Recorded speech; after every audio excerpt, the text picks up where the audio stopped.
Hi hello welcome to maths Guru channel. How you all? I hope your all fine.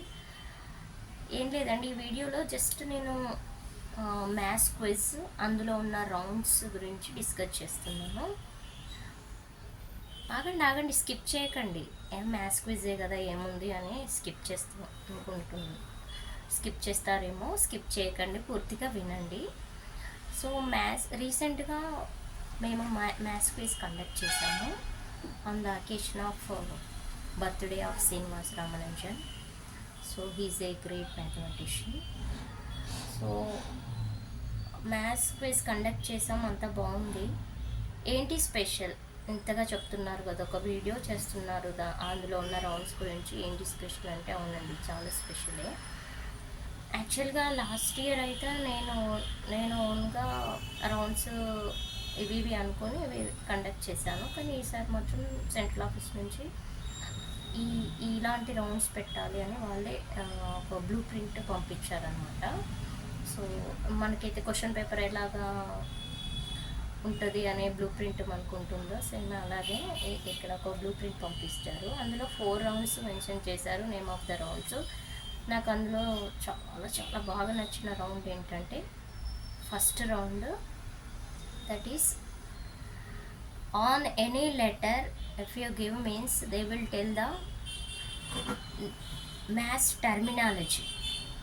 So ఎక్కువ maths టీచర్స్కి తెలుసు, అంటే other subject teachers కూడా తెలుసు maths terminology అంటే addition, subtraction, division, multiplication, surface area, angle.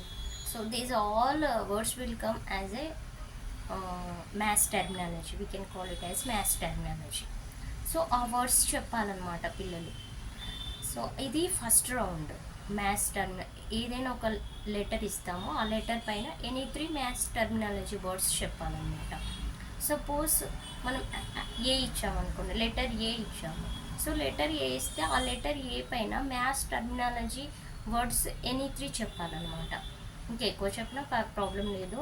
Suppose ఏ ఉందనుకోండి, ఏ ఇచ్చాము, ఏ ఇస్తే ఏం చెప్పాలి మ్యాథ్స్ టర్మినాలజీ అంటే, A for angle, A for acute, A for addition, like that they will tell. So these all words we can call it as maths terminology.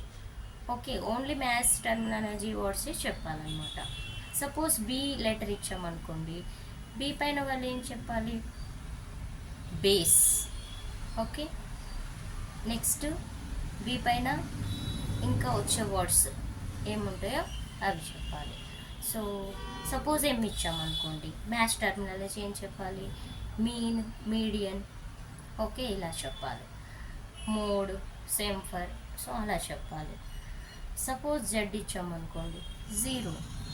So zero is the one of the maths terminology ఉంది. Okay, so like that any letter ఇచ్చినా కూడా వాళ్ళు ఆ letter పైన 3 words చెప్పాలి. అలా condition ఇచ్చామన్నమాట. So మీరు conduct చేసినప్పుడు ఈ రౌండ్ పెట్టండి, చాలా చాలా బాగుంటుంది. ఎందుకంటే మనకు తెలుస్తుంది స్టూడెంట్స్ ఏ లెవెల్లో ఉన్నారో, వాళ్ళు చెప్పగలుగుతున్నారా లేదా, ఇట్స్ మ్యాథ్స్ టర్మినాలజీ వాళ్ళకి మొత్తం ఓవరాల్గా అంటే వాళ్ళకి చెప్పగలుగుతున్నారా లేదా అనే మనకి తెలుస్తుంది అనమాట. నాకైతే చాలా బాగా అర్థమైంది దీని నుంచి. ఏంటి అంటే, కొంతమంది పిల్లలు అంటే ఈ రౌండ్స్ ఉంటాయని వాళ్ళకి ఏం తెలియదు, జస్ట్ ఇంట్రెస్టెడ్ ఉన్న వాళ్ళు పార్టిసిపేట్ చేసిన వాళ్ళు. అందులో ఒక 10 మెంబర్స్ పార్టిసిపేట్ చేశారనుకోండి, ఒక 8 మెంబర్స్ బాగా చెప్పారు, ఇంకా 2 మెంబర్స్ చెప్పలేకపోయారు. అంటే ఏంటి, వాళ్ళని ఇంకా మనము డెవలప్ చేయాలి ఆ లెవెల్లో అనేది మనకు అర్థమవుతుంది అనమాట. అది బాగుంటుంది. సో మీకు maths teachers, my dear maths teachers, మీకు టైం ఉన్నప్పుడు ఇలా కండక్ట్ చేసి చూడండి, వాళ్ళు ఎంతవరకు చెప్తున్నారో మీకు అర్థమైపోతుంది. సో నాకైతే ఈ రౌండ్ చాలా చాలా బాగా నచ్చింది అనమాట. సో తర్వాత ఎవరైతే చెప్పలేకపోయారో వాళ్ళకి ఇంకా నేను ఇలా గైడెన్స్ చేసి ఇంకా నేర్చుకోవాలి అలా ఇలా చెప్పాలన్నమాట. ఇంకా అలా ఆ లెవెల్లో వాళ్ళని డెవలప్ చేయడానికి నేను ట్రై చేస్తున్నాను. సో మ్యాథ్స్ టీచర్స్ మీరు కూడా కండక్ట్ చేసి అలా చూడండి ఎంతవరకు చెప్తున్నారు పిల్లలు అనేది మనకు తెలుస్తుంది. మళ్ళీ మ్యాథ్స్ టీచర్స్ మ్యాథ్స్ ఇన్ టైంలో పోర్షన్ కంప్లీట్ చేయడమే పెద్ద టాస్క్. ఇంకా ఇది ఎప్పుడు కండక్ట్ చేయాలి అన్న క్వశ్చన్ జనరల్గా మ్యాథ్స్ టీచర్స్కి వచ్చే క్వశ్చనే. ఎందుకంటే యాజ్ ఏ మ్యాథ్స్ టీచర్ నాకు తెలుసు ఆ పెయిన్. ఇన్ టైంలో సిలబస్ కంప్లీట్ చేయాలి, ఎగ్జామ్కి ప్రిపేర్ చేయించాలి. మెయిన్గా ఐఐటి టీచర్స్కి అయితే చాలా టాస్క్ ఉంటుందన్నమాట. సో ఇంకా బ్యాటింగ్ అనమాట, వీక్లీ బ్యాటింగే చేయాలి, సిలబస్ కంప్లీట్ చేయించాలి, వీక్లీ టెస్ట్కి ప్రిపేర్ చేయించాలి, వీక్లీ ఐఐటి టెస్టులు ఉంటాయి కదా. అది నాకు తెలుసు ఆ పెయిన్. బట్ ఒక కొంచెం టైం చూసుకొని కండక్ట్ చేస్తే బెటర్ అని నా ఒపీనియన్. సో నెక్స్ట్ వచ్చేసి second round identification of mathematicians. అంటే మ్యాథమెటిషియన్స్ పిక్చర్స్ చూపిస్తే వాళ్ళ పేరు చెప్పాలి. సపోజ్ శ్రీనివాస రామానుజన్ పిక్ చూపించాం పిల్లలకి, అది చూసి తన పేరు చెప్పాలి, ఈజ్ ఏ శ్రీనివాస రామానుజన్ అలా. So identification of mathematician, that is the second round అనమాట. థర్డ్ రౌండ్ యాజ్ యూజువల్ మనకి ఈజీగా ఉన్నాయి ఆ round, formula round. Suppose what is the formula of area of triangle, what is the formula of perimeter of rectangle, what is the formula of area of square, like that.